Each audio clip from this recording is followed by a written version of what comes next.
Hello दोस्तों, स्वागत है आप सभी का एनसीईआरटी पाठशाला में। मेरा नाम है माधुरी महतो और आज हम लोग पढ़ने वाले हैं क्लास 9 एनसीईआरटी इकोनॉमिक्स का एक chapter. So let's get started. ये है मेरा छोटा सा इंट्रोडक्शन। तो आज हम लोग पढ़ने वाले हैं the story of village Palampur, Palampur की कहानी। तो चलिए देख लेते हैं एक छोटा सा ओवरव्यू। इस कहानी में हमें बताया गया है कि प्रोडक्शन से रिलेटेड जितने सारे बेसिक कॉन्सेप्ट्स हैं सभी को इसी कहानी के द्वारा बताया गया है। पालमपुर में बताया गया है कि फार्मिंग एक मेन एक्टिविटी है। इसके अलावा भी बहुत सारे एक्टिविटीज़ होते हैं जैसे कि small scale manufacturing, dairy, transport etcetera.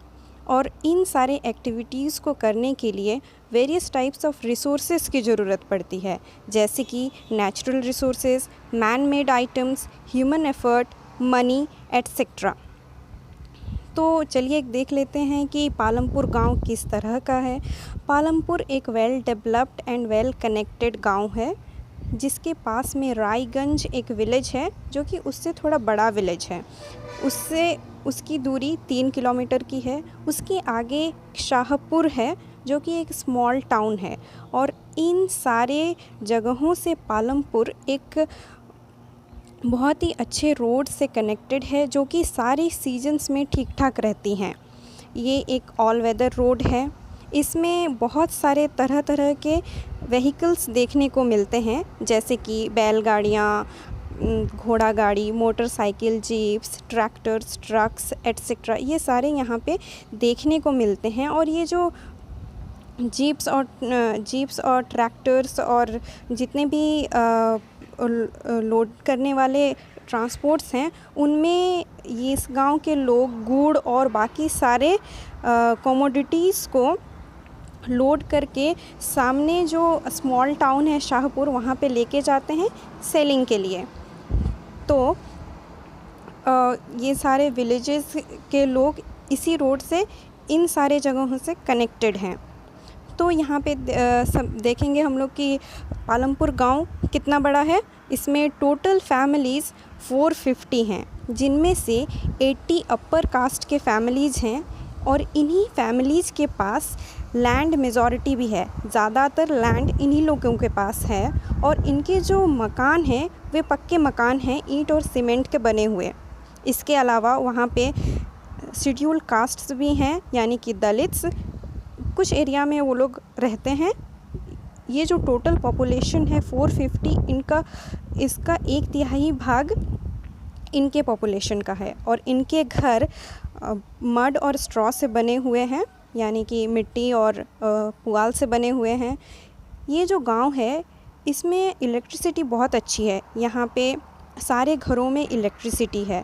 और इनके जो खेत खलियान हैं वहाँ पे चापाकल लगे हुए हैं। और वे ट्यूबवेल्स जितने सारे हैं सब ने इलेक्ट्रिसिटी से ही काम किया जाता है। जितने सारे इरिगेशन की जाती है फील्ड्स में वो ये सारे इरिगेशंस इलेक्ट्रिसिटी के द्वारा ही किया जाता है।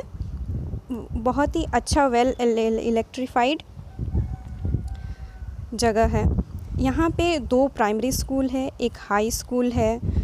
इसके अलावा यहाँ पे एक हेल्थ सेंटर है जो कि गवर्नमेंट के द्वारा चलाई जाती है और एक प्राइवेट डिस्पेंसरी भी है। तो ओवरऑल हम लोग ये देखें कि ये एक well developed system of roads है यहाँ पे पालमपुर में। यहाँ पे ट्रांसपोर्ट फैसिलिटी बहुत अच्छी है, यहाँ पे इलेक्ट्रिसिटी बहुत अच्छी है, यहाँ पे इरिगेशन फैसिलिटीज़ भी हैं, यहाँ पे स्कूल भी है और यहाँ पे हेल्थ सेंटर भी है। आगे हम लोग देखेंगे कि यहाँ पे प्रोडक्शन एक्टिविटीज़ क्या क्या होती हैं। यहाँ पे फार्मिंग सबसे मेन एक्टिविटी है। इसके अलावा नॉन फार्मिंग एक्टिविटीज़ भी होते हैं जैसे कि small scale manufacturing, transport, shopkeeping. ये सारे यहाँ पे होते हैं लेकिन एक बहुत ही सीमित स्तर पर होते हैं नॉन फार्मिंग एक्टिविटीज़। फार्मिंग यहाँ का सबसे मेन एक्टिविटी है। तो प्रोडक्शन का एम क्या होता है? प्रोडक्शन का एम होता है कि जो वस्तु और सेवाएं हम लोगों को चाहिए उसको प्रोड्यूस करना। तो ये जो प्रोडक्शन होता है ये एक कॉम्बिनेशन होता है नेचुरल रिसोर्सेज का, ह्यूमन मेड आइटम्स का, ह्यूमन एफर्ट्स का और मनी का, इन सभी चीज़ों के कॉम्बिनेशन से ही प्रोडक्शन बनता है और इसी से हम लोगों को गुड्स एंड सर्विसेज प्रोड्यूस किया जाता है इन्हीं चीज़ों को मिला करके। तो ये जो प्रोडक्शन एक्टिविटीज़ होते हैं, इनको करने के लिए कुछ कुछ रिक्वायरमेंट्स हैं। जैसे कि सबसे पहला रिक्वायरमेंट हम लोगों का है लैंड। लैंड के साथ साथ बाकी जितने सारे प्राकृतिक संसाधन हैं उनकी भी ज़रूरत पड़ती है, जैसे कि वाटर, फॉरेस्ट, मिनरल्स।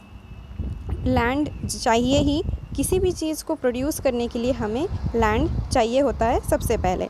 दूसरा है हमारा लेबर।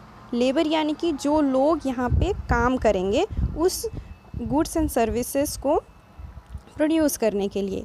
तीसरा हमारा ज़रूरत है फिज़िकल कैपिटल, यानी कि जितने सारे इनपुट्स लगाए जाते हैं हर एक स्टेज में प्रोडक्शन के, उसे फ़िज़िकल कैपिटल कहते हैं। फ़िज़िकल कैपिटल दो तरह के होते हैं, जिसमें सबसे पहला आता है उस तरह के physical capital likes tools, machines, buildings etcetera. यहाँ पे टूल्स और मशीन्स एक साधारण से लेकर के अच्छे परिष्कृत वस्तुओं तक है, जैसे कि फार्मर्स का हल, जनरेटर्स, टरबाइन्स, कंप्यूटर्स एट्सेट्रा। और ये सारी जो चीज़ें हैं, ये जो मशीन्स और टूल्स जो यूज़ होती हैं प्रोडक्शन में, ये बहुत सालों साल चलती हैं। ये हर एक साल में नया नया ख़रीदना नहीं पड़ता है, तो ये बहुत सालों तक चलती है, इसीलिए इसको फिक्स्ड कैपिटल कहा जाता है। दूसरा हमारा है रॉ मटेरियल्स और नकदी मुद्रा, जो मनी हमारे हाथ में होती है। रॉ मटेरियल्स बहुत ही ज़रूरी है, यानी कि कच्चा माल, जैसे कि जो वीवर्स होते हैं उनको यार्न चाहिए होता है, जो पॉटर होते हैं उनको क्ले चाहिए होता है, और मनी होता है पेमेंट करने के लिए, और कुछ कुछ आइटम्स ख़रीदने के लिए मनी की हमें ज़रूरत पड़ती है। तो इन सारी ज़रूरतों को जो हमेशा ज़रूरत पड़ती रहती हैं, इनको वर्किंग कैपिटल कहा जाता है। तो ये जो अगला हमारा रिक्वायरमेंट है ह्यूमन कैपिटल। तो इतने सारे जो प्रोडक्शन के रिक्वायरमेंट्स थे, इनको सही नॉलेज और एंटरप्राइज़ के द्वारा ही मिला करके हम लोग उससे जो प्रोडक्शन हो रहा है उसको हम लोग मार्केट में सेल कर सकते हैं, और ये सिर्फ हो सकता है ह्यूमन नॉलेज और एंटरप्राइज़ के द्वारा ही। इसीलिए हमारा अगला रिक्वायरमेंट है ह्यूमन कैपिटल। तो हम लोग क्या क्या देखें कि सबसे पहला रिक्वायरमेंट हमारा था लैंड, फिर था हमारा लेबर, तीसरा था हमारा फिज़िकल कैपिटल, चौथा है हमारा ह्यूमन कैपिटल। और ये जो जितने सारे रिक्वायरमेंट्स हैं, जैसे कि लैंड, लेबर, फिज़िकल कैपिटल और ह्यूमन कैपिटल, इसी को फैक्टर्स ऑफ प्रोडक्शन कहा जाता है। फैक्टर्स ऑफ प्रोडक्शन क्या क्या होते हैं? Land, labour, physical capital and human capital. तो ये सारे को हम लोग रिवाइज़ कर लेते हैं। आप लोगों के लिए कुछ क्वेश्चंस हैं, आप लोग कमेंट सेक्शन में ज़रूर इसका आंसर दें। जैसे कि सबसे पहला क्वेश्चन है, what type of road connects the village Palampur. Second question है, what is the distance between Palampur and Raiganj. तीसरा क्वेश्चन है, why labour is required for production.